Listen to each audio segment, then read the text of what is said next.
الحمدللہ رب العالمین والصلاة والسلام علی اشرف الخلق وخاتم النبیین نبینا وحبیبنا وقدوتنا محمد وعلی آلہ واصحابہ اجمعین، اما بعد۔ آج ہمارے پاس جو مسائل ہیں ان میں سب سے پہلا مسئلہ ہے، یہ نماز کے مسائل ہم پڑھ رہے ہیں، تو سب سے پہلا مسئلہ ہے غصب شدہ جگہ میں نماز پڑھنے کا حکم۔ ایسی جگہ کہ جس پہ قبضہ کیا گیا ہے، ناحق اس کو نماز کی جگہ بنایا گیا ہے، یا وہ ایسا گھر ہے کہ جو ناجائز جگہ پہ بنایا گیا ہے، اس کے اندر نماز پڑھنے کا حکم کیا ہے، کیا نماز پڑھنا درست ہے یا درست نہیں ہے، یہ مسئلہ ہم پڑھیں گے۔ تو غصب شدہ سے مراد وہ زمین ہے جسے اس کے مالک سے ناحق زبردستی لیا گیا ہو، یہ عقد کی صورت میں ہو یا بدون عقد ہو۔ عقد سے مراد یہ ہے کہ ان کا آپس میں کوئی معاہدہ ہوا، معاہدہ طے ہوا، اور اس نے اس معاہدے کے مطابق جو ہے اس کو پیسے نہیں دیے، یا جو ان کا معاملہ آپس میں طے ہوا تھا اس کے مطابق جو ہے اس نے صاحب زمین کو، جو صاحب حق ہے، اس کو اس کا حق نہیں دیا، تو یہ بھی ناحق زمین میں ہی آتا ہے۔ اگرچہ ان کا جب بیع ہوئی تھی، خرید و فروخت ہوئی تھی، تو اس وقت وہ شرعی طریقے سے ہوئی تھی، لیکن اس نے اس کا حق ادا نہیں کیا، کسی نہ کسی طریقے سے اس نے صاحب زمین کا جو ہے وہ حق مارا ہے، تو اس صورت میں بھی وہ غصب میں ہی شامل ہوگا۔ تو غصب شدہ زمین سے مراد وہ زمین ہے جسے اس کے مالک سے ناحق زبردستی لیا گیا ہو، عقد کی صورت میں ہو یا بدون عقد ہو، یہ غصب شدہ زمین ہے۔ ایسی جگہ پہ نماز پڑھنے کے حکم کے بارے میں فقہا کے دو قول ہیں۔ بعض فقہائے کرام نے کہا ہے کہ ایسی جگہ پہ نماز پڑھنا درست ہے، اگر کوئی نماز پڑھتا ہے تو اس کی نماز ٹھیک ہے،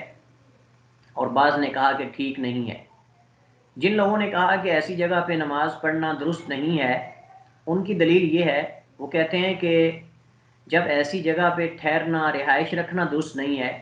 تو نماز پڑھنا بھی وہاں درست نہیں ہوگا۔ تو جیسے غصب شدہ زمین پر ٹھہرنے سے، رہائش رکھنے سے منع کیا گیا ہے اور یہ درست نہیں ہے، ایسے ہی وہاں نماز پڑھنا بھی درست نہیں ہے۔ جیسا کہ حدیث میں آتا ہے، نبی صلی اللہ علیہ وسلم کہ جس نے زمین کا کوئی ٹکڑا کسی کا ناحق جو ہے اس پہ قبضہ کیا، تو قیامت والے دن وہ اس کے برابر جو ہے وہ ساتوں زمینیں اس کے گلے کا طوق بنا دیا جائے گا۔ اس طرح کی روایات میں باقاعدہ وعید وارد ہوئی ہے کہ کسی کی زمین پہ قبضہ کرنا، غصب کرنا کسی کے حق کو، تو لہٰذا جو ہے وہ اس زمین کو استعمال کرنا جب جائز نہیں ہے، اس کے اوپر رہائش رکھنا، ٹھہرنا درست نہیں ہے، تو وہاں نماز پڑھنا بھی درست نہیں ہوگا۔ اسی طرح کسی کی زمین غصب کرنا معصیت کہتے ہیں گناہ کے کام کو، گناہ ہے، اور بلا معصیت کے ساتھ یعنی نافرمانی کے ساتھ اللہ کی عبادت کیسے درست ہوگی؟ وہ کہتے ہیں کہ اس نے ایک تو گناہ کیا ہے، ایک تو اللہ تعالیٰ کی نافرمانی کی ہے، اور پھر اس نافرمانی والی جگہ پہ جو اس نے ناحق طریقے سے غصب کی ہے اس پر پھر اللہ کی عبادت بھی کر رہا ہے۔ تو یہ کیسے بھلا درست ہو سکتا ہے کہ ایک معصیت والے کام کے ساتھ اللہ کی عبادت بھی کی جائے وہاں؟ یعنی ایک زمین کو اس نے قبضہ کیا ہے، غصب کی ہے، وہ زمین کسی کا جو ہے وہ ناجائز حق اس نے کھایا ہے، اور پھر اسی جگہ پہ جو اس نے ناجائز طریقے سے حاصل کی اس پہ وہ اللہ کی عبادت کرنا شروع کر دے، تو بھلا یہ کیسے ہو سکتا ہے کہ اس کی عبادت اللہ تعالیٰ قبول کرے گا؟ یہ ان کی دلیل ہے۔ جو علماء کہتے ہیں کہ وہاں ایسی جگہ پہ جو غصب شدہ زمین ہو وہاں نماز پڑھنا جو ہے وہ درست ہے، مطلب اگر کوئی نماز پڑھتا ہے تو اس کی نماز ٹھیک ہے۔ وہ کہتے ہیں کہ غصب شدہ زمین میں پڑھی گئی نماز تو قبول ہو جائے گی، لیکن آدمی گناہ گار ہوگا کیونکہ اس نے زمین غصب کی ہے، تو ایک تو زمین غصب کی اور دوسرا وہاں نماز پڑھ رہا ہے، تو لہٰذا وہ اس کام کرنے کی وجہ سے گناہ گار تو ہوگا لیکن اس کا فرض ادا ہو جائے گا، نماز اس کی درست ہوگی لیکن وہ گناہ گار ہوگا اس وجہ سے کہ ایک تو وہ غلط کام کر رہا ہے، ناجائز طریقے سے زمین پہ قبضہ کر رہا ہے، اور دوسرا وہاں پھر اللہ کی عبادت بھی کر رہا ہے۔ تو لہٰذا جو ہے وہ کہتے ہیں کہ نماز اس کی ٹھیک ہے، چونکہ غصب کا تعلق نماز سے نہیں ہے۔ غصب کرنا، کسی چیز پہ ناحق قبضہ کرنا، اس کا تعلق نماز سے نہیں ہے، یہ اس کا الگ گناہ ہے، یہ خارج نماز ہے، نماز سے خارج ہے، اس کا نماز کے داخل کے ساتھ کوئی تعلق نہیں ہے۔ نماز پر وہ چیزیں اثر انداز ہوتی ہیں جن کا تعلق نماز کے داخل کے ساتھ ہوتا ہے، نماز کے ساتھ ہوتا ہے، لیکن جو ہے وہ غصب شدہ زمین پہ نماز پڑھنا، یا پھر جو ہے وہ زمین غصب کرنا، یا پھر جو ہے وہ ایسا کپڑا پہننا کہ جس کے پہننے سے جو ہے وہ منع کیا گیا ہے، مثال کے طور پہ زرد رنگ کا کپڑا ہو یا پھر جو ہے وہ ریشمی کپڑا ہو، اب یہ ہر صورت میں پہننے سے منع کیا گیا ہے تو مردوں کے لیے، تو اگر جو ہے وہ کوئی آدمی کپڑا پہن کے نماز پڑھتا ہے تو اس کا تعلق نماز کے ساتھ نہیں، وہ تو پہلے ہی وہ نافرمانی کر رہا ہے، وہ گناہ تو پہلے ہی کر رہا ہے، تو لہٰذا جو ہے وہ ایسا گناہ یا ایسا کام جس کا تعلق نماز کے ساتھ نہ ہو تو وہ نماز پہ اثر انداز نہیں ہوتا۔ اسی طرح ہی بالکل غصب شدہ زمین کا معاملہ ہے کہ اگر کوئی آدمی زمین غصب کرتا ہے تو اس کا یہ الگ فعل ہے، اس کا گناہ ہے اور وہ گناہ گار ہے اس وجہ سے، لیکن اس کا تعلق نماز کے داخل کے ساتھ نہیں ہے بلکہ یہ نماز سے خارج ہے، تو لہٰذا یہ نماز کی صحت پر یعنی نماز کی قبولیت پر اثر انداز یہ چیز نہیں ہوگی، اگرچہ وہ بندہ جو ہے وہ گناہ گار ہوگا۔ راجح موقف یہی ہے، نماز درست ہوگی لیکن غصب کی وجہ سے گناہ گار ہوگا۔ علامہ ابن عثیمین رحمہ اللہ فرماتے ہیں کہ میرے علم میں کوئی ایسی دلیل نہیں ہے جو غصب شدہ زمین میں نماز پڑھنے کی ممانعت یا عدم قبولیت پر دلالت کرتی ہو۔ فرماتے ہیں کہ ایسی کوئی دلیل میرے علم میں نہیں ہے کہ جس میں غصب شدہ زمین پر نماز پڑھنے سے منع کیا گیا ہو یا پھر جو ہے یہ بتایا گیا ہو کہ ایسی جگہ پہ نماز پڑھنے والے کی نماز قبول نہیں ہے، تو لہٰذا جب کوئی دلیل نہیں ہے تو ہم کسی درست چیز کو ہم غلط ثابت نہیں کر سکتے الا کہ کوئی دلیل آ جائے۔ تو یہ پہلا مسئلہ ہے۔ یہاں میں نے تنبیہ میں ذکر کیا ہے کہ شوخہ لباس یعنی جو شہرت کا لباس ہے، یا زرد رنگ کا یا ریشمی لباس جو مقررہ حد سے زیادہ ہو، اور ریشمی لباس میں جو شریعت نے اجازت دی ہے وہ صرف 2 انگلیاں 3 انگلیاں 4 انگلیوں تک کی شریعت نے اجازت دی ہے، اور بعض علماء نے کہا کہ وہ بھی کسی مجبوری کی صورت میں اگر ہو تو اس قدر ریشم کا لباس جو ہے 2 انگلیوں کے برابر 3 انگلیوں کے برابر یا 4 انگلیوں کے حد جو ہے وہ پہنا جا سکتا ہے، یا پھر اگر کوئی آدمی جو ہے اس کو الرجی ہے، اس کو خارش ہے، تو قدیم زمانے میں ماضی میں علاج کے طور پر جو ہے وہ ریشم کا قمیض یا لباس استعمال کرتے تھے خارش کو الرجی کو ختم کرنے کے لیے، جیسا کہ بعض صحابہ سے یہ ثابت ہے، اللہ کے نبی صلی اللہ علیہ وسلم نے ان کو رخصت دی تھی، اجازت دی تھی۔ تو اگر کسی بیماری کی صورت میں پہنا جائے یا پھر جو ہے شریعت نے جو حد مقرر کی ہے، اجازت دی ہے جتنی مقدار کی، اگر اس مقدار کے اندر ہو تو پھر جو ہے وہ جائز ہے لباس پہننا۔ یہ تفصیل کے ساتھ کتاب اللباس میں یہ مسائل آئیں گے، کون سا لباس پہننا درست ہے، کون سا رنگ استعمال کرنا درست ہے لباس میں۔ اس کا تعلق جو ہے وہ صرف اس اعتبار سے نماز کے ساتھ ہے کہ چونکہ بعض فقہاء نے اس مسئلے کو ڈسکس کیا ہے کہ کیا ریشمی لباس پہن کر نماز پڑھنا درست ہے اور کیا نماز ہو جائے گی نہیں، اس وجہ سے یہاں بطور صرف ایک اشارے کے طور پہ اس کو میں نے یہاں ذکر کیا ہے، ورنہ ڈیٹیل کے ساتھ یہ مسئلہ جو ہے وہ کتاب اللباس کے اندر جو ہے وہ انشاءاللہ پڑھا جائے گا، یا پھر آپ حدیث کے سبجیکٹ میں پڑھیں گے یا پھر فقہ کے سبجیکٹ میں انشاءاللہ آپ کو پڑھایا جائے گا۔ تو یہاں صرف اس مسئلے کے حکم کو جاننے کے لیے ہم نے یہاں اشارتاً ذکر کیا ہے کہ شہرت کا لباس جو شوخ یا زرد رنگ کا یا ریشمی لباس جب وہ مقررہ حد سے تجاوز کر جائے ریشمی لباس، اور مقررہ حد میں نے بتائی ہے کہ وہ 2 3 یا 4 انگلیوں تک بارڈر کی صورت میں ہو، جو کپڑے میں کہیں داری دار یا کہیں بطور بارڈر کے وہ بعض کپڑوں میں لگایا جاتا ہے، قدیم زمانے میں ایسا ہوتا تھا، داریاں جو ہوتی تھی کپڑے کی، جو بارڈر ہوتا تھا اس کا وہ ریشم کا بنا دیا جاتا تھا، تو اتنی مقدار میں شریعت نے اجازت دی ہے، اگر اسے تجاوز کر جائے گا تو وہ نہ نماز میں پہننا جائز ہے اور نہ خارج نماز میں، نہ نماز کے اندر پہننا جائز ہے اور نہ نماز سے باہر، لیکن اگر وہ آدمی اس میں نماز پڑھ لیتا ہے تو اسی پہلے مسئلے کی طرح غصب شدہ زمین پہ نماز پڑھنے والے مسئلے کی طرح اس کی نماز درست ہے، لیکن وہ آدمی گناہ گار ہے نماز سے خارج بھی اور نماز کے داخل میں بھی، کہ وہ ایک حرام کام کا ارتکاب کر رہا ہے، کہ جس لباس کو شریعت نے پہننے سے منع کیا ہے اس لباس کو وہ استعمال کر رہا ہے، اس میں نماز بھی پڑھ رہا ہے، عبادت بھی کر رہا ہے اور دیگر امور بھی سر انجام دے رہا ہے، لہٰذا وہ گناہ گار تو پہلے سے ہی ہے، لیکن اس کا تعلق نماز کے ساتھ نہیں ہے، کیونکہ اس نے سطر تو ڈھانپا ہوا ہے، اس کا سطر تو جو ہے وہ ڈکا ہوا ہے، تو جب اس نے سطر ڈھانپا ہوا ہے تو اگرچہ وہ ایسے کپڑے سے ہے کہ جس کا پہننا مردوں کے لیے جائز نہیں ہے، لیکن اس کا تعلق جو ہے وہ نماز سے اس اعتبار سے نہیں ہے کہ وہ گناہ تو پہلے سے ہی کر رہا ہے، نماز سے پہلے بھی اور نماز کے بعد میں بھی اگر وہ پہنے گا تو وہ گناہ گار ہے، لہٰذا ہم اس وجہ سے اس کی نماز کو باطل نہیں قرار دے سکتے، چونکہ اس کا جو ہے وہ بالکل ڈائریکٹ جو ہے وہ نماز کے ساتھ تعلق نہیں ہے۔ تو لہٰذا اگر کوئی مقررہ حد سے ریشمی لباس پہنتا ہے، تجاوز کرتا ہے اس میں، یا زرد رنگ کا لباس مردوں کے لیے جیسا کہ منع کیا گیا ہے، اس طرح جو شہرت کا لباس ہے جو لوگوں سے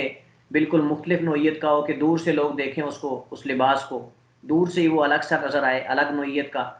تو اس طرح کا جو لباس ہوتا ہے یہ شریعت میں منع کیا گیا ہے، لیکن یہ نماز اور غیر نماز دونوں حالات میں ہی جائز نہیں ہے، لہٰذا ہم اس کی وجہ سے نماز کو باطل قرار نہیں دے سکتے۔ نماز درست ہوگی لیکن وہ آدمی گناہ گار ہوگا، جیسا کہ ہم غصب شدہ زمین کے بارے میں مسئلہ پڑھ چکے ہیں۔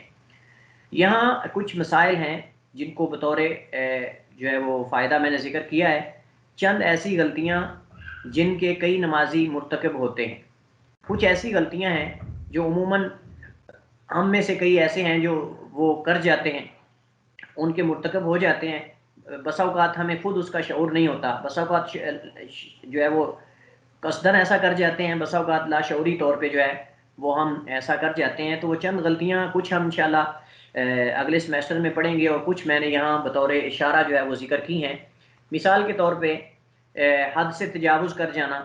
کسی بھی چیز میں نماز کے افعال میں سے کسی چیز میں حد سے تجاوز بعض لوگ کر جاتے ہیں،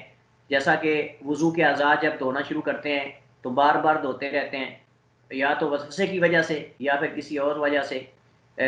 جیسا کہ بعض لوگ بار بار چہرہ دھوتے رہتے ہیں، بعض مسح کرنا شروع کرتے ہیں تو پھر مسح کرتے ہی جاتے ہیں، 5 بار 6 بار بالوں کو سیدھا کر رہے ہوتے ہیں۔ اس طرح جو ہے وہ بعض کو وسوسے کی وجہ سے وہ سمجھتا ہے کہ شاید جو ہے وہ میرا وضو ٹوٹ چکا ہے، پھر دوبارہ وضو کرتا ہے، پھر وضو کرتا ہے۔ تو مقررہ جو حد ہے، شریعت نے جو حد مقرر کی ہے، جو مسنون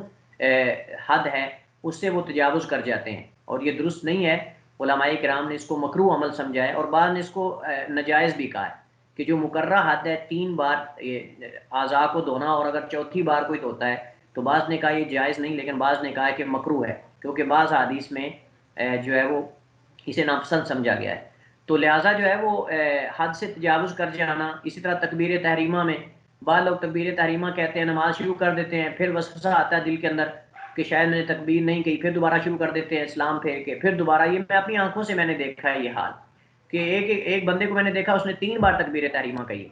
تکبیر تحریمہ سے مراد وہ تکبیر ہوتی ہے جو نماز میں جس سے انسان داخل ہوتا ہے تکبیر کہہ کر، پہلی تکبیر جو ہے، تو وہ بار بار تکبیر تحریمہ ہی کہتا رہتا ہے۔ ایک بار تکبیر تحریمہ کہی، ہاتھ باندھ لیے قیام، پھر دوبارہ سلام پھیر دیا، پتہ نہیں اس کے ذہن میں کیا وسوسے آتے ہیں۔ یہ ایک بیماری ہے اور اس کو دور کرنے کی کوشش کرنی چاہیے، ورنہ انسان جو ہے وہ گمراہ ہو جاتا ہے، بھٹک جاتا ہے، انسان نماز میں خشوع و خضوع قائم نہیں رکھ سکتا۔ اگر انسان وسوسوں کا شکار ہو جائے اور کثرت وسوسات جو ہے وہ اس بیماری میں مبتلا ہو جائے تو وہ نماز میں خشوع و خضوع اس کا قائم نہیں رہتا، خشوع و خضوع اس کا چلا جاتا ہے، ضائع ہو جاتا ہے، کیونکہ ذہن میں یہی نماز میں پوری نماز میں رہے گا، شاید میرا وضو ہی ٹھیک نہیں، شاید میں نے ہاتھ ہی نہیں دھوئے، شاید میں نے بازو ہی نہیں دھوئے، شاید میں نے مسح ہی نہیں کیا سر کا، یا شاید میں نے تکبیر تحریمہ ہی نہیں کہی۔ تو اس طرح کے وسوسات اس کے دل میں آتے رہتے ہیں، اس وجہ سے وہ نماز کے اندر ان خیالات میں لگا رہتا ہے، اس کو یہ پتہ نہیں کہ نماز میں نے کیا پڑھنا ہے، کیا پڑھ رہا ہوں، کس ذات کے سامنے میں قیام میں ہوں، کیا کون سی نماز پڑھ رہا ہوں، یعنی اس کا خیال سارے کا سارا اس کے وسوسات میں ہوتا ہے۔ تو یہ ایک بیماری ہے، اگر کوئی اس بیماری میں مبتلا ہے تو اس کو دور کرنے کی کوشش کرنی چاہیے۔ اس کا طریقہ یہ ہے کہ انسان جو ہے وہ اعوذ باللہ بکثرت جو ہے وہ اعوذ باللہ من الشیطان الرجیم پڑھے، اللہ تعالیٰ کی پناہ میں آئے شیطان مردود سے، اور جو ہے وہ کوشش کرے کہ ان کو ختم کرنے کی، اور وہ سمجھے کہ یہ سب شیطان کا کھیل ہے، وہ سمجھے کہ یہ شیطان کا کھیل ہے، کیونکہ جب بار بار انسان کو اس طرح کے وسوسات اور خیالات آتے ہیں کہ شاید اس نے ہاتھ نہیں دھوئے، شاید اس نے تکبیر تحریمہ نہیں کی، شاید اس نے وضو اس کا ٹوٹ چکا ہے، اس وجہ سے اللہ کے نبی صلی اللہ علیہ وسلم نے قاعدہ بیان کیا کہ فرمایا کہ جب جو ہے تم میں سے کسی آدمی کے بارے میں، جیسا کہ ہم کتاب الطہارہ میں پڑھ چکے ہیں، کسی آدمی کو یہ شک ہو کہ اس کی ہوا خارج ہوئی یا نہیں ہوئی، تو وہ یقین پر بنیاد رکھے، جب تک وہ آواز نہ سن لے یا جب تک وہ اسمیل نہ پا لے اس کی، تو وہ نماز کو نہ توڑے۔ تو یہ اللہ کے نبی صلی اللہ علیہ وسلم نے قاعدہ جو ہے بیان کیا، اس کے فقہاء نے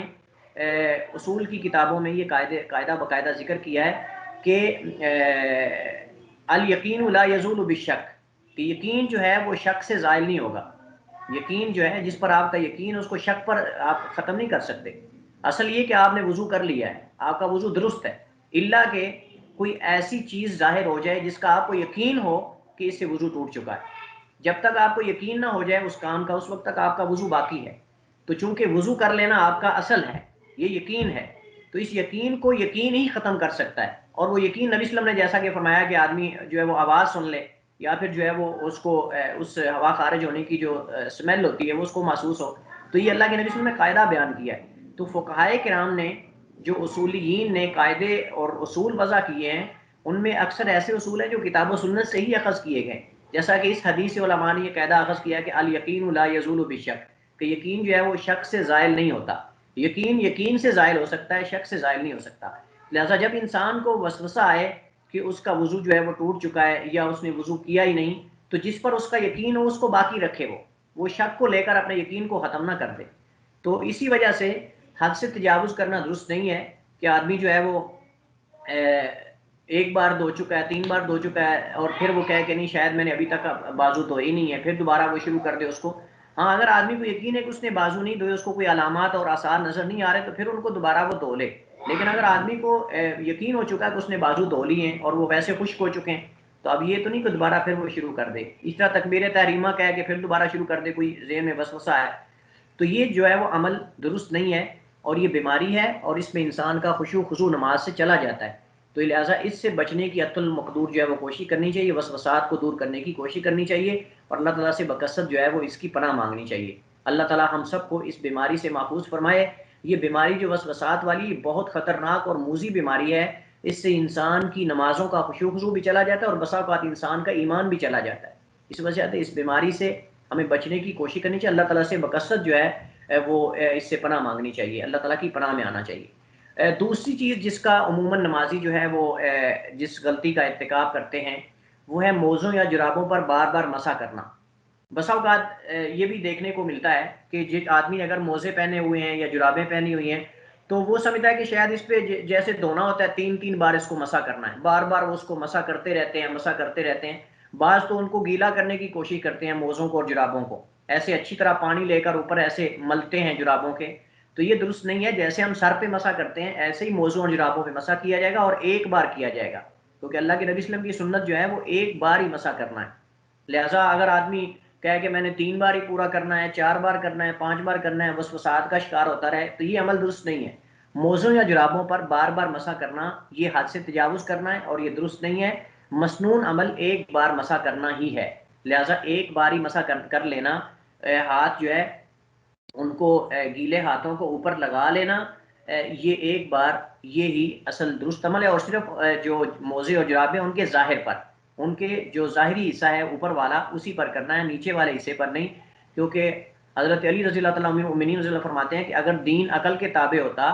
تو موزوں پر مسح نیچے کیا جاتا، اوپر نہ کیا جاتا. کیونکہ عقل یہ کہتی ہے کہ گندگی نیچے لگتی لہذا نیچے مسح کرو، لیکن شریعت کہتی ہے کہ اوپر مسح کرو، کیونکہ شریعت عقل کے تابع نہیں، بلکہ عقل کو چاہیے کہ وہ شریعت کے تابع ہو. اور کوئی بھی صحیح عقل جو ہے وہ شریعت کے مخالف نہیں ہو سکتی. کوئی بھی صحیح تندرست عقل جو ہے فطرت عقل سلیم، وہ دین کے شریعت کے مخالف نہیں ہو سکتی، بلکہ جتنے بھی احکامات ہیں وہ معقول ہیں. مطلب یہ کہ اس کو عقل مانتی ہے، اور وہ انسان کی جو کیپیسٹی اور طاقت اور قدرت ہے، اس کی وسعت ہے، اس کے مطابق جو ہے وہ مشروع کیے گئے. بیمار عقلیں جو ہوتی ہیں، جن کے اندر بیماری ہوتی ہے، فساد ہوتا ہے، یا جو بگڑی ہوئی ہوتی ہیں، ان کو یہ چیزیں سمجھ نہیں آتی، اور وہ سمجھتے ہیں کہ شاید شریعت جو ہے وہ عقل کے تابع ہو کر اس کو چلنا چاہیے تھا. حالانکہ ایسی بات نہیں ہے. جیسا کہ امیر المومنین حضرت علی المرتضیٰ رضی اللہ عنہ نے فرمایا تھا کہ اگر دین عقل کے تابع ہوتا تو مسح نیچے کیا جاتا، لیکن ہمیں حکم اوپر کرنے کا ہے. اس کی وجہ یہ ہے کہ ہمیں حکم ہی ایسے دیا گیا ہے. اب اس میں علت کیا ہے ہمیں نہیں پتا، علت کیا ہے. جو ہمیں علتیں بیان کر دی گئی ہیں ان کو ہم مانیں گے، لیکن جو وجوہات ہمیں نہیں بیان کی گئی ہم اس پہ تعبدی سمجھ کر، عبادت سمجھ کر اس پہ عمل کریں گے، ہمیں سمجھ آئے یا نہ آئے اس کی علت. لیکن جو عقل کی پوجا کرنے والے، عقل کے پجاری ہیں، وہ کہتے ہیں کہ ہمیں ہر چیز کی علت سمجھ آنی چاہیے،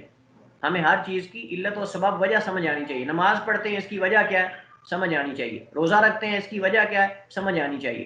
تو ضروری نہیں کہ انسان سمجھ کر عبادت کرے، بلکہ جو شریعت نے ہمیں عبادت کا حکم دے دیا تو اس کو عبادت سمجھ کر ہمیں کرنا چاہیے. اگر ہمیں کوئی سبب سمجھ آ جائے تو اچھی بات ہے، اگر نہ آئے تو ضروری نہیں ہے کہ ہم اس کو سمجھ کر ہی عمل کریں. اسی طرح بعض لوگ جب امام کے ساتھ رکوع یا سجود وغیرہ میں ملتے ہیں تو جھک کر تکبیر تحریمہ کہتے ہیں۔ یہ مسئلہ بہت اہم ہے اور ویری امپورٹنٹ، بہت ہی اہم ہے، اس کی طرف توجہ جو ہے وہ ضروری طور پہ آپ کو کرنی چاہیے۔ اور کئی لوگ جو ہے اس پہ سمجھدار پڑھے لکھے اس غلطی کا جو ہے وہ ارتکاب کرتے ہیں کہ مثال کے طور پہ اب امام صاحب جو ہیں وہ رکوع میں ہیں، امام صاحب رکوع میں ہیں یا سجدے میں ہیں، اب آپ پیچھے سے آئے ہیں، آپ پیچھے سے آ کر میں نے دیکھا اکثر لوگ کیا کرتے ہیں کہ وہ اللہ اکبر جھک کر کرتے ہی امام کے ساتھ مل جاتے ہیں، اور یہ طریقہ بالکل درست نہیں ہے، اس آدمی کی نماز درست نہیں ہے۔ اصل طریقہ یہ ہے کہ آدمی جب آئے، امام اگر رکوع میں ہے یا سجدے میں ہے یا تشہد میں ہے تو پہلے سیدھا کھڑا ہو کر تکبیر تحریمہ کہے، پہلے بالکل سیدھا کھڑا ہو کر قیام کی صورت میں تکبیر تحریمہ کہے، اس کے بعد دوسری تکبیر کہہ کر وہ امام کے ساتھ جا کے ملے۔ یہ جو معاصرین کئی علماء ان کا فتویٰ ہے، جو سعودی فتویٰ کمیٹی ہے ان کا بھی کئی کبار علماء کا یہ فتویٰ ہے، وہ کہتے ہیں کہ جو آدمی بغیر تکبیر تحریمہ کے تکبیر ایک کہہ کر امام کے ساتھ اس کی حرکت میں یا جس میں وہ رکوع یا سجدے میں مل جاتا ہے، اس کی نماز درست نہیں ہے، اس نے تکبیر تحریمہ کہی نہیں ہے۔ تو لہٰذا درست عمل یہ ہے کہ آدمی جب امام کے ساتھ باجماعت نماز ملنے کے لیے آئے اور امام صاحب قیام میں نہیں ہے بلکہ رکوع میں ہے یا سجدے میں ہے یا تشہد میں ہے یا رکوع کے بعد کھڑے ہوئے ہیں، تو اس کو چاہیے کہ وہ پہلے کھڑا ہو کر سیدھا تکبیر تحریمہ کہے، اس کے بعد دوسری تکبیر کہہ کر امام کے ساتھ ملے اس حرکت میں جس میں امام موجود ہے یا اس فعل میں جو امام صاحب سر انجام دے رہے ہیں۔ اگر امام صاحب رکوع میں ہیں تو پہلے سیدھا وہ کھڑا ہو کر آ کے تکبیر تحریمہ کہے، اس کے بعد جو ہے وہ دوسری تکبیر کہہ کر رکوع میں جائے، اور اگر رکوع سے کھڑے ہوئے ہیں تو پھر بھی ویسا کرے۔ سجدے میں امام صاحب ہیں تو پہلے آئے بالکل سیدھا کھڑے ہو کر قیام کی صورت میں تکبیر تحریمہ کہے، اس کے بعد دوسری تکبیر کہہ کر وہ امام کے ساتھ اس حرکت میں جس میں امام ہے اس میں جا کے شمولیت اختیار کرے۔ لیکن ہمارے ہاں لوگ کیا کرتے ہیں، اور یہ بہت زیادہ لوگ ایسا کرتے ہیں کہ وہ جھک کر تکبیر تحریمہ کہتے ہیں اور سیدھا امام کے ساتھ مل جاتے ہیں، اور یہ درست نہیں ہے، بلکہ امام کے ساتھ ملنے کے لیے دوسری تکبیر کی ضرورت ہے۔ لہٰذا یہ فعل بھی درست نہیں ہے اور اس کے کئی جو ہے وہ لوگ اس کا ارتکاب کرتے ہیں۔ اسی طرح بعض لوگ ایسا کرتے ہیں کہ ان کو امام صاحب کے ساتھ جماعت کا اجر پانے کا جو ہے وہ شوق ہوتا ہے، کسی وجہ سے لیٹ ہو جاتے ہیں یا پھر جان بوجھ کے انتظار کرتے رہتے ہیں کہ نماز آدھی گزر جائے تو پھر ہی نماز کے ساتھ ملیں گے۔ تو اس صورت میں وہ کیا کرتے ہیں کہ امام صاحب جو ہے جب وہ سلام ایک طرف پھیر لیتے ہیں، دوسری طرف ابھی سلام نہیں پھیرا ہوتا تو وہ جا کر جلدی سے تشہد میں مل جاتے ہیں تاکہ جماعت کا اجر پا لیں، اور یہ غلط ہے۔ جس آدمی نے امام کے ایک سلام پھیر لینے کے بعد، یعنی ایک طرف سلام کہہ لینے کے بعد دوسری طرف سلام کہنے سے پہلے تشہد میں جا کر شمولیت اختیار کی، وہ جماعت کا اجر نہیں پائے گا اور یہ درست نہیں ہے، بلکہ اس کو الگ نماز اپنی پڑھنی چاہیے، وہ امام کے ساتھ نہیں مل سکتا۔ جب امام صاحب نے ایک طرف سلام پھیر لیا، ایک طرف سلام کہہ دیا تو وہ نماز سے خارج ہو چکا ہے۔ اب امام صاحب جو ہیں وہ اپنی نماز سے فارغ ہو چکے ہیں، کیونکہ ایک طرف انہوں نے سلام کہہ دیا ہے تو وہ نماز سے فارغ ہو چکے ہیں۔ لہٰذا جو اس صورت میں آپ تشہد میں نہیں مل سکتے۔ ہاں اگر آپ سلام پھیرنے سے پہلے تشہد میں مل جاتے ہیں تو آپ جو ہے وہ جماعت کا کچھ اجر پا لیں گے، لیکن علماء کرام نے کہا ہے کہ اگر وہ ایک رکعت یا ایک رکوع یا ایک سجدہ پا لے گا تو پھر وہ جماعت کے اجر کو پا لے گا، یا بعض نے کہا اگر وہ رکن پا لیتا ہے، جیسا کہ تشہد کو بعد نے رکن قرار دیا ہے نماز کا، آخری تشہد جو ہے، تو لہٰذا جو وہ کہتے ہیں کہ اگر آخری تشہد پا لیتا ہے تو وہ جماعت کے اجر کو پا لے گا۔ لیکن راجح درست موقف یہی ہے کہ جماعت کے اجر کو پا لے گا، لیکن یہ درجات ہیں، جو ایک رکعت پائے گا وہ بہتر ہے اس آدمی سے جو ایک رکعت نہیں پائے گا، جو رکوع میں ملتا ہے یا سجدے میں ملتا ہے، لیکن جو رکوع پا لیتا ہے یا سجدہ پا لیتا ہے وہ بہتر اس آدمی سے تشہد میں ملتا ہے امام کے ساتھ۔ تو یہ درجات ہیں، لیکن یہ عمل درست نہیں ہے کہ انسان جو ہے وہ امام صاحب کے ایک طرف سلام پھیرنے کے بعد نماز میں جا کر جماعت کے ساتھ مل جائے، یہ ملنا درست نہیں ہے۔ اسی طرح بعض لوگ نماز میں جب قرات کرتے ہیں یا اذکار پڑھتے ہیں تو وہ اپنے ہونٹوں کو بھی حرکت نہیں دیتے، اپنی زبان کو بھی حرکت نہیں دیتے، ایسے سمن بکمن ہو کر کھڑے ہو جاتے ہیں، گونگے بہرے ہو کر اپنی نہ زبان کو حرکت دیتے ہیں اور نہ ہی اپنے ہونٹوں کو حرکت دیتے ہیں، اور یہ درست نہیں ہے، چونکہ اذکار اور یہ چیزیں قرات اصل حرکت دینے کو کہتے ہیں، زبان کو حرکت دینے کو کہتے ہیں، تو لہٰذا خالی دل میں پڑھ لینا یہ کافی نہیں ہے، خالی دل میں پڑھ لینا یا قرات کر لینا یا اذکار کر لینا درست نہیں ہے، بلکہ زبان سے ان کو ادا کرنا، ہونٹوں کو حرکت دینا یہ واجب اور ضروری ہے۔ بصورت دیگر یہ اذکار شمار نہیں ہوگی، یہ قرات شمار نہیں ہوگی۔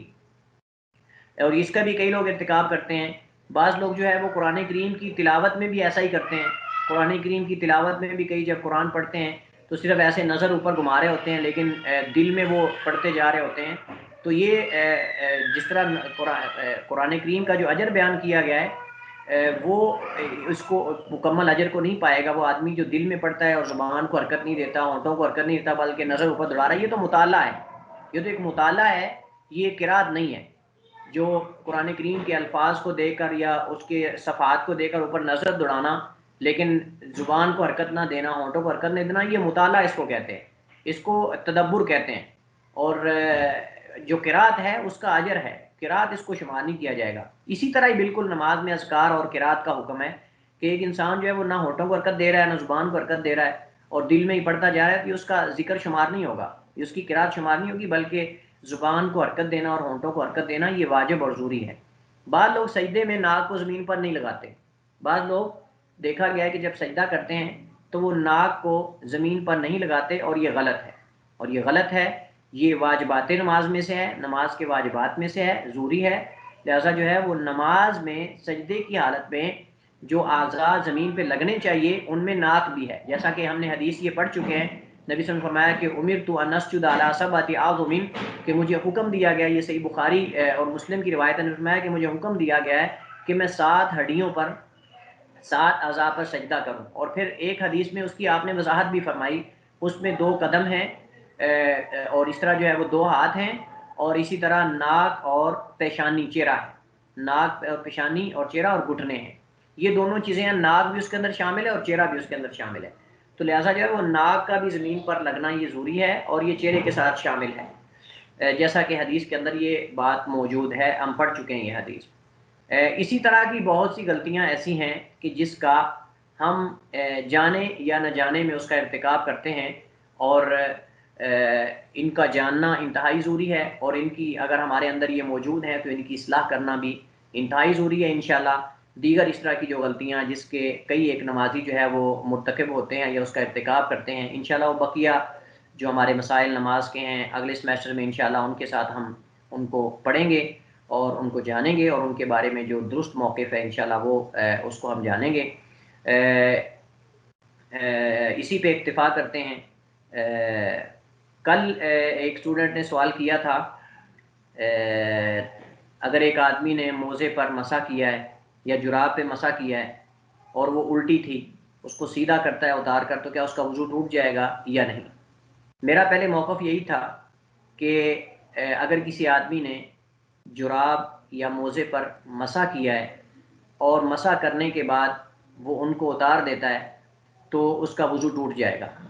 اور یہ جمہور کا موقف ہے، جمہور علماء کا یہی موقف ہے. لیکن اس کے بعد جب میں نے اس مسئلے کو دیگر علماء کی کلام اس مسئلے کے بارے میں دیکھی تو جو موقف میں نے اختیار کیا ہے یا جو میں نے کئی ایک علماء کا موقف دیکھا ہے، مجھے یہ لگا ہے کہ میں نے اس کے بارے میں جو موقف کل بتایا تھا وہ درست نہیں ہے. درست موقف یہی ہے کہ ایک آدمی نے جب موزوں پر اور جرابوں پر مسح کیا ہے تو وہ شرعی طہارت میں داخل ہو چکا ہے، وہ شرعی طریقے سے مشروع طریقے سے اب پاک ہو چکا ہے. اس کو اس وقت تک اس پاکی سے کوئی چیز نہیں نکال سکتی جب تک اس کے ناقض ہونے کی دلیل نہ آ جائے. ابن تیمیہ رحمہ اللہ تعالیٰ کی میں نے کلام پڑھی، اس طرح علامہ ابن عثیمین رحمہ اللہ کی میں نے کلام پڑھی، تو مجھے یقین ہو گیا کہ درست موقف اس کے بارے میں یہ اور راجح موقف یہی ہے کہ ایک آدمی نے شروط کے ساتھ، جو شروط ہم نے موزہ پہننے کی اور جرابیں پہننے کی، اس پہ مسح کرنے کی ہم نے جو شروط پڑھی تھی، ان شروط کے مطابق اگر ایک آدمی نے جرابیں پہنی ہیں اور موزے پہنے ہیں، اس کے بعد اس کا وضو ٹوٹ جاتا ہے، وضو کرتا ہے وہ پہلا وضو جرابیں پہننے کے بعد اور ان پہ مسح کر لیتا ہے یا موزوں پر، اس کے بعد وہ موزہ اگر اتار دیتا ہے یا جراب وہ اتار دیتا ہے تو اس کا وضو نہیں ٹوٹے گا. یہ راجح موقف ہے. کل میں نے ٹوٹنے کا کہا تھا لیکن وہ درست نہیں، میں اس سے رجوع کرتا ہوں اپنے موقف سے. اور درست موقف جو ابن عثیمین رحمہ اللہ اور شیخ الاسلام ابن تیمیہ رحمہ اللہ نے اختیار کیا ہے وہ یہی ہے کہ وضو نہیں ٹوٹے گا. وضو نہیں ٹوٹے گا چاہے وہ دونوں جرابیں اتار کے پھینک دے، چاہے وہ دونوں جرابیں اور موزے اتار کے پھینک دے، اس کا وضو نہیں ٹوٹے گا. اب آپ کے ذہن میں خیال آئے گا، اور میرے ذہن میں یہی خیال آیا تھا کہ معقول تو یہی کہ اس کا مسح تو ختم ہو چکا ہے، اب وہ کیا کرے گا؟ تو اس کا جواب ابن تیمیہ رحمہ اللہ نے یہ دیا ہے کہ اس کی مثال بالکل ایسے ہی ہے کہ ایک آدمی نے وضو کیا، سر کا مسح کیا، وضو کرنے کے بعد اگر اس نے بال کٹوا لیے اپنے سر کے، یا عموماً حج میں ایسا ہو جاتا ہے کہ ایک آدمی نے جو ہے وہ وضو کیا ہے، وضو کرنے کے بعد وہ حج میں یعنی 10 ذو الحجہ کو وہ حلق کروا لیتا ہے یا بال منڈوا لیتا ہے، کٹوا لیتا ہے، تو اب کیا بال کٹوانے سے اس کا وضو ٹوٹ جائے گا؟ قطعاً بھی کوئی بھی یہ نہیں کہتا کہ وضو کرنے کے بعد سر کا مسح کر لینے کے بعد اگر کوئی آدمی بال کٹوا لیتا ہے تو اس کا مسح ٹوٹے گا نہیں، اس کا وضو نہیں ٹوٹے گا. کوئی بھی اس کا قائل نہیں کہ وضو اس کا ٹوٹ جائے گا، کسی نے نہیں کہا کہ اس کا وضو ٹوٹ جائے گا. تو جب اس پہ سب کا اتفاق ہے کہ سر کا مسح کر لینے کے بعد، وضو مکمل کر لینے کے بعد سر کے بال کٹوانے سے وضو نہیں ٹوٹے گا، تو بالکل اس پر قیاس کرتے ہوئے ابن تیمیہ رحمہ اللہ فرماتے ہیں کہ جراب اتارنے سے بھی، موزہ اتارنے سے بھی جب اس پہ مسح کیا گیا ہو تو وضو نہیں ٹوٹے گا، کیونکہ آدمی شرعی طریقے سے، مشروع طریقے سے وضو میں داخل ہوا ہے، تو اب اس کا وضو پاک ہو چکا ہے، پاک تو ہو چکا ہے. وہ اس پاکی کو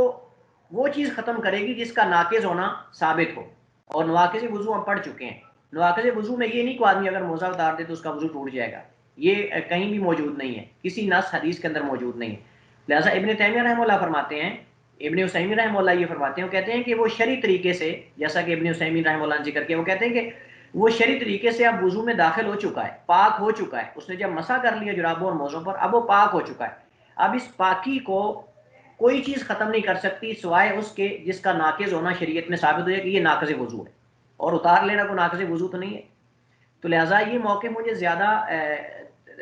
بہترین اور اچھا معلوم ہوا اور راجح معلوم ہوا کہ موزہ اتار لینے سے مسح کرنے کے بعد وضو نہیں ٹوٹے گا. راجح موقف یہی ہے، اگرچہ جمہور کا موقف یہ کہ ٹوٹ جائے گا، لیکن اس کی کوئی مجھے دلیل نہیں ملی، اس کی کوئی دلیل ان کے پاس جو معتبر دلیل نہیں ہے کہ جس کو لے کر ہم کہیں کہ وضو ٹوٹ جائے گا. تو لہٰذا اگر کوئی آدمی الٹا موزہ پہنتا ہے اور وہ اس پہ مسح کر کے بعد میں اس کو پتہ چلتا ہے کہ جب نماز پڑھنے لگتا ہے کہ میرا تو موزہ الٹا ہے یا جراب الٹی ہے، اس کو سیدھا کر لیتا ہے تو اس سے اس کا وضو نہیں ٹوٹے گا، حتیٰ کہ اگر وہ جراب اتار دیتا ہے تو اس کا وضو پھر بھی نہیں ٹوٹے گا. میرے ذہن میں جو اس کی دلیل تیسری ایک دلیل آئی، دو دلیلیں، تو ایک تو ابن تیمیہ رحمہ اللہ نے دی بال کٹوانے والی، کہ اگر آدمی وضو کرنے کے بعد بال کٹواتا ہے تو اس کا مسح خراب نہیں ہوگا، اس کا وضو نہیں ٹوٹے گا. تو ابن عثیمین رحمہ اللہ فرماتے ہیں کہ وہ شرعی طریقے سے وضو میں داخل ہوا ہے، اب وہ جب مسح کیا تو مسح کرنا مشروع ہے موزوں پر، جرابوں پر، لہٰذا اس مشروع طریقے سے وضو میں داخل ہونے کے بعد اس کو وہ چیز ہی خارج کر سکتی ہے جو ناقض وضو ہو. تیسری دلیل جو میرے ذہن میں آئی ہے وہ یہ ہے کہ اگر ایک آدمی نے وضو کیا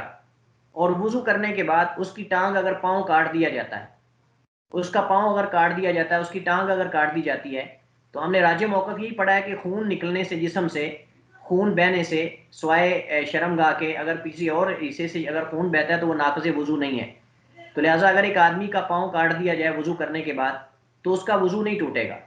اس کا وضو، حالانکہ پاؤں، اس پہ پاؤں دھویا تھا اس نے، جو پاؤں دھویا وہ تو الگ ہو چکا ہے، لہٰذا اس کا پاؤں جو دھویا وہ تو الگ ہو چکا ہے، لیکن وضو اس کا نہیں ٹوٹے گا کیونکہ وہ شرعی طریقے سے وضو میں داخل ہو چکا ہے. اب یہ کہیں بھی ذکر نہیں آیا کہ پاؤں کٹنے سے یا خون نکلنے سے وہ وضو ٹوٹ جاتا ہے، اس کی کوئی صحیح دلیل موجود نہیں ہے. تو لہٰذا جیسے کسی آدمی کے وضو کر لینے کے بعد اس کے پاؤں کٹ جانے سے وضو نہیں ٹوٹتا، ایسے جیسے اس کے بال کاٹ لینے کے بعد اس کا مسح خراب نہیں ہوتا، اس کا وضو نہیں ٹوٹتا، بالکل ایسے ہی اگر کوئی آدمی جراب یا موزے پر مسح کر لیتا ہے، اور شرط یہ ہے کہ اس نے وہ جرابیں اور موزے جو ہیں وہ طہارت کی حالت میں پہنے ہوں، تو اگر اس پہ مسح کر کے ان کو اتار دیتا ہے کسی وجہ سے یا چینج کر لیتا ہے، مطلب اس کی سائڈ الٹی ہے تو اس کو سیدھا کر لیتا ہے، جس سے اس کا وضو نہیں ٹوٹے گا. واللہ تعالی عالم، وصلی اللہ وسلم علی نبینا محمد وعلی آلہ وصحبہ وسلم. کسی کے پاس کوئی سوال ہو تو آپ سوال کر سکتے ہیں. السلام علیکم. وعلیکم السلام ورحمۃ اللہ وبرکاتہ. استاد صاحب سوال اسی سے ریلیٹڈ ہے کہ تو اس کا وضو تو نہیں ٹوٹے گا، لیکن اگر اس کے بعد جب وہ نماز پڑھ چکا ہو اور کوئی ایسی حالت ہو جو نواقض وضو میں سے ہو تو پھر اس کا مسح تو باقی نہیں رہے گا نا، پھر اس کو پورا جی، اس کے نارمل بعد وضو دوبارہ کرنا پڑے گا. اس کے بعد دوبارہ ان پہ مسح نہیں کر سکتا وہ، اس کے بعد دوبارہ ان پہ مسح نہیں کر سکتا وہ، لیکن وہ نماز ان کے ساتھ وہ پڑھ لے گا، اس کا وضو نہیں ٹوٹے گا. لیکن دوبارہ ان جرابوں کو پہن کر وہ چونکہ شرط ٹوٹ چکی ہے نا،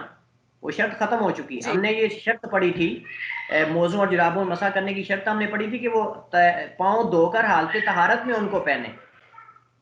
تو اب جب اس جی نے صاف ظاہر کہ اتار دیے ہیں موزے اور جرابیں، تو اب اتارنے کے بعد دوبارہ پہننے کے ساتھ وہ شرط وہ جو ہے وہ ثابت نہیں ہوگی، لہٰذا وہ شرط ٹوٹ چکی ہے. وہ قید جو ہم نے لگائی تھی وہ قید ٹوٹ چکی ہے، تو لہٰذا دوبارہ ان پہ مسح نہیں کرے گا. لیکن ہم یہ مسئلہ ڈسکس کر رہے ہیں کہ اگر وہ ان کو کسی وجہ سے اتار دیتا ہے تو وہ نماز اس کا وہ وضو نہیں ٹوٹے گا. لیکن اگر دوبارہ پھر جی پہن کے ان پہ وہ مسح کرنے کی کوشش کرے گا تو یہ درست نہیں، کیونکہ وہ شرط جو ہم نے پڑھی تھی کہ وہ پاؤں دھونے کے بعد ان کو پہنے، اس کے بعد ان پہ مسح اگر کرتا ہے تو جائز ہے. تو یہ شرط وہ لازم نہیں آ رہی، مطلب یہ کہ وہ ثابت نہیں ہو رہی، یہ قید جو ہے وہ اس کے اندر نہیں پائی جا رہی، لہٰذا درست نہیں ہوگا. استاد صاحب ایک اور سوال تھا، شاید پہلے یہ گزر چکا ہے لیکن مجھے یاد نہیں ہے، اس لیے میں پوچھنا چاہ رہی ہوں کہ مثال کے طور پر اگر کوئی شخص دوپہر کو سو گیا اور وہ اٹھا اور عصر کی نماز کا وقت ہو گیا، تو اس کو وضو کرنے سے پہلے استنجا کرنا ضروری ہے؟ یہ نارمل کوشچن ہے کہ اگر وہ واش روم نہیں گیا، ٹھیک ہے، اور تو کیا اس کو استنجا کرنا ضروری ہے پھر ہی وہ وضو کرے گا؟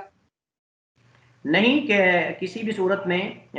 اگر کوئی آدمی نیند سے بیدار ہوتا ہے تو نیند سے بیدار ہونے کے بعد ہاتھ دھونے کا حکم ہے، لیکن استنجا کرنے کا کہیں بھی حکم نہیں ہے. جب آدمی کو یقین ہے کہ وہ پاک ہے، مطلب یہ ہے کہ وہ اس کو احتلام وغیرہ نہیں ہوا، یا پھر جو ہے وہ اس کو یقین ہے کہ اس آدمی کے نیند کی حالت میں اس کی شرمگاہ سے کوئی غلاظت وغیرہ وہ سبب ہوتا ہے. زیادہ عمر جب انسان کی ہو جاتی ہے کسی بیماری کی صورت میں، بعض لوگ جو ہے وہ ان کو پیشاب کی بیماری ہوتی ہے، پیشاب ان کا جو ہے وہ نکل جاتا ہے، بعض بڑوں کے بھی یہ بیماری ہوتی ہے. تو اگر کوئی ایسی صورت نہیں ہے، عموماً عام نارمل اس کی حالت ہے، تو اس صورت میں وہ استنجا کرنا ضروری نہیں ہے، وہ سیدھا جا کر وضو کر کے نماز پڑھ سکتا ہے. وہ ہاتھ دھوئے گا اور ہاتھ دھونے کے بعد اگر وہ کسی برتن میں وضو کرنا چاہ رہا ہے، لیکن اگر ٹوٹی وغیرہ میں کرنا چاہتا ہے تو پھر وہ صاف ظاہر ہاتھ پہلے دھو لے گا، چاہے ٹوٹی کے نیچے ہی دھو لے. لیکن برتن میں یہ کہ والا کہ پہلے جو ہے وہ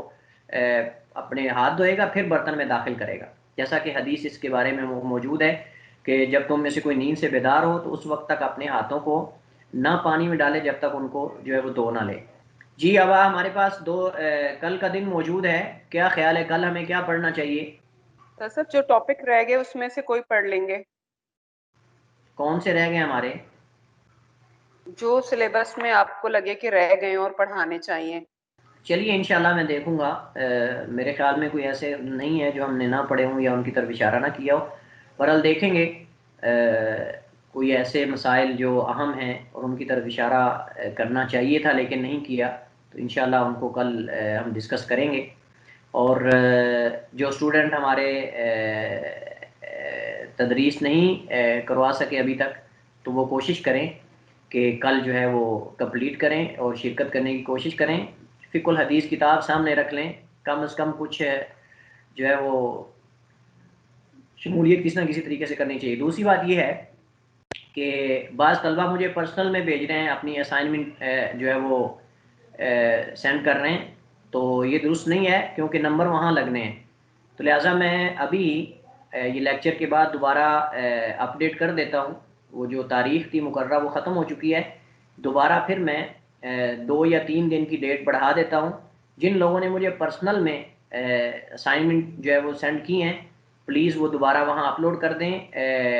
LMS پہ جو پورٹل ہے وہاں اس پہ اس کو اپلوڈ کر دیں،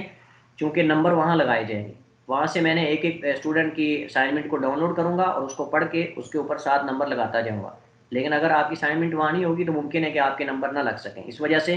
جن اسٹوڈنٹس نے ابھی تک وہاں پورٹل پہ یا LMS پہ اپلوڈ نہیں کی اپنی اسائنمنٹ، ابھی میں ٹائم اس لیکچر کے بعد ختم کرنے کے بعد اس کی اپڈیٹ کر دیتا ہوں، ان کو ڈیٹ بڑھا دیتا ہوں، تو آپ جو ہے وہ 1 یا 2 دن کے اندر اندر ان کو آپ مکمل کر لیں تاکہ آپ کے یہ نمبر جو ہیں وہ ضائع نہ جائیں. استاد صاحب یہاں جی پہ کسی زیادہ تر لوگ ہیں جو ڈیلی کلاسز لے رہے ہیں نا، تو آپ جو یہ جی جی کہنا چاہ رہے ہیں کہ تیاری کریں اس کی پریزنٹیشن کی، تو آپ اگر یہ گروپ میں بھی یہ میسج اگر بھیج دیں تو میرے خیال میں زیادہ تر لوگ پڑھ سکیں گے جو موجود نہیں ہوتے یہاں پہ. اصل میں ادارے کی طرف سے صرف اس چیز کے پابند وہ طلبہ ہیں، اسٹوڈنٹ ہیں جو ہمارے ساتھ جو ہے وہ لائیو کلاسز لے رہے ہیں، جوائن کر رہے ہیں ہمارے ساتھ. جو لوگ صرف ریکارڈنگ پہ چل رہے ہیں، ان کی کچھ مجبوریاں ہیں، مصروفیات ہیں یا اس طرح کی چیزیں ہیں، وہ میرے خیال میں اس سے مستثنیٰ ہے، جیسا کہ بعض اساتذہ کا میسج بھی گروپ میں آیا ہے، تو میرے خیال میں وہ اس سے مستثنیٰ ہے۔ بہرحال بعد میں دیکھا جائے گا، اگرچہ اعلان ہم کر چکے ہیں، وہاں نظام وغیرہ سب کے سامنے واضح ہے، اور لائحہ عمل میں بھی یہ چیزیں شامل ہیں، باقاعدہ شروع سے بتا دی گئی ہیں۔ اگر انتظامیہ کہے گی تو پھر اعلان تو ہم کر چکے ہیں نا پہلے سے، ان کو رابطہ کرنا چاہیے تھا اگر نہیں کیا تو، اور اگر نہیں شامل تو پھر بھی ٹھیک ہے۔ لیکن جو ہمارے ساتھ لائیو کلاس لے رہے ہیں، جوائن کر رہے ہیں، الحمدللہ شاید یہ ہمارے فک کے مادے میں الحمدللہ سب مکمل کر چکے ہیں، سوائے دانش بھائی کے، انشاءاللہ یہ بھی کل مکمل کر لیں گے۔ تو باقی اگر کوئی اور ہے، ہاں ایک ہمارے ساتھ سسٹر صباحت رفیق ہے، انہوں نے میرے خیال ابھی تک شمولیت اختیار نہیں کی، تو کوشش کریں کل آپ بھی شامل ہو جائیں، اور کوئی نہ کوئی ٹاپک لے لیں آپ، جو ہم چاہے ہم پڑھ چکے ہیں کوئی بات نہیں، اس میں سے آپ لے لیں، اپنی اسائنمنٹ پڑھ کے سنا دیں کوئی بات نہیں، لیکن شمولیت ضرور اختیار کریں۔ میں نہیں چاہتا کہ آپ میں سے کسی کے نمبر جو ہیں یہ ضائع جائیں اور اس کو نمبر نہ ملیں۔ کسی کے بعد کوئی سوال ہے تو آپ کر سکتے ہیں، ورنہ پھر میں آپ سے اجازت چاہتا ہوں۔ السلام علیکم ورحمۃ اللہ وبرکاتہ۔ وعلیکم السلام ورحمۃ اللہ۔ جی استاد محترم، کل انشاءاللہ جو ہے وہ میں پریزنٹیشن دوں گی، اور میں نے آپ سے ایک سوال پوچھا تھا، مشروع ہونے کا کیا مطلب ہوتا ہے؟ مشروع ہونے کا مطلب یہ کہ شریعت نے اس کو جو ہے وہ شرع میں شامل کیا، مطلب یہ کہ وہ شریعت کا حصہ ہے، شریعت سے ثابت ہے، کتاب و سنت سے، قرآن سے یا حدیث سے وہ ثابت ہو چکا ہے، اس کی دلیل آ چکی ہے، یہ اصل مشروع ہونا ہوتا ہے۔ اور غیر مشروع کا مطلب کہ وہ شریعت میں اس کی اجازت نہیں ہے، شریعت میں اس کا ثبوت نہیں ہے، یہ ہوتا ہے مشروع۔ لیکن مستحب وہ ہوتا ہے کہ جس کے اوپر اجر اور ثواب بیان کیا گیا ہو، مستحب وہ عمل ہوتا ہے کہ جس پر اجر اور ثواب بیان کیا گیا ہو اور اللہ کے نبی صلی اللہ علیہ وسلم نے کیا ہو، یا پھر قرآن میں اس کا وجود موجود ہو۔ اور غیر مشروع ہوتا ہے جس کا کوئی ثبوت اور وجود موجود نہ ہو، اور یہ بدعت ہے۔ ہم کہتے ہیں فلاں عمل غیر مشروع ہے، مطلب یہ کہ شریعت نے اس کی اجازت نہیں دی، یا پھر شریعت میں اس کا وجود موجود نہیں ہے۔ خصوصاً یہ چیزیں عبادات میں ایسی ہوتی ہیں، میں پہلے بھی یہ بتا چکا ہوں کہ عبادات میں اصل ریڈ اشارہ ہے، اصل ریڈ اشارہ ہے، اللہ کے ہمیں چلنے کی اجازت دے دی جائے کہ یہ عبادت ہے، اس میں تم اس طرح کرو۔ لیکن جب تک ہمیں کسی عبادت کے کرنے کا طریقہ نہ بتایا جائے، ہم خود اپنی طرف سے کوئی طریقہ ایجاد نہیں کر سکتے۔ اس وجہ سے علماء کرام فرماتے ہیں کہ عبادات کا جو باب ہے، یہ باب توقیفی ہے، یہ باب توقیفی ہے، اس میں ہم اپنی طرف سے کوئی چیز شامل نہیں کر سکتے، ایڈ نہیں کر سکتے۔ لیکن معاملات میں اصل اجازت ہے اللہ کے